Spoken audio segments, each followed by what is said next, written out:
Hi everyone, my name is Portia Gonzalez and I will be presenting two articles on water resources. The first article is titled Forever Chemicals Are Widespread in U.S. Drinking Water. The thesis or main point of this article is many people don't realize how many chemicals are in the water of their homes.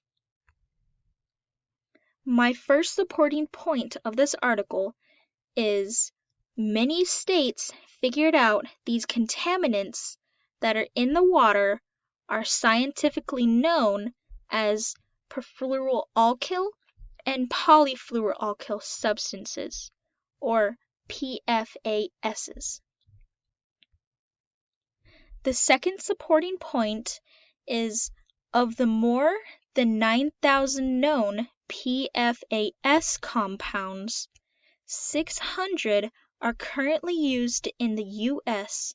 in countless products, including firefighting foam, cookware, cosmetics, carpet treatments, and even dental floss. The third supporting point is the scientists estimated that more than 200 million people, the majority of Americans, have tap water contaminated with a mixture of PFOA and PFOS at concentrations of 1 part per trillion or higher.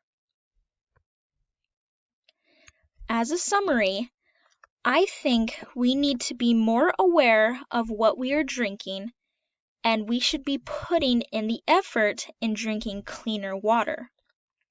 For those of us who can change things, we should be helping others to do the same. There is no such thing as a free lunch, is what comes to mind when I think of this. The second article that I will be talking about is drugs in our water can leave even more toxic byproduct.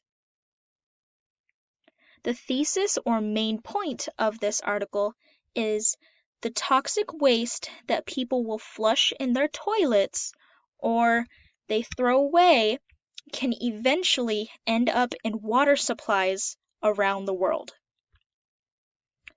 The first supporting point of the second article is new research examined the ways that common pharmaceuticals and personal care products degrade when they enter water systems.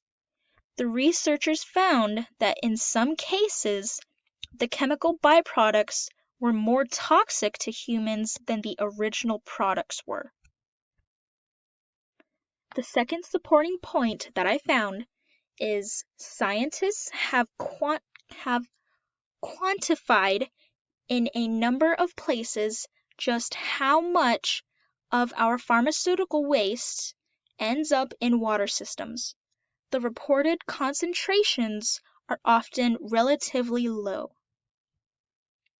The third supporting point of the second article is the bottom line is even if reported concentrations of a pharmaceutical in our water are low, a lot more of that drug might have entered the water system originally and quickly transformed into something else. As a summary for this article, I think we all should stop throwing away recyclables and just recycle them and stop flushing things that we should be throwing away. The principle that comes to mind for this is everything must go somewhere. Thank you all for listening.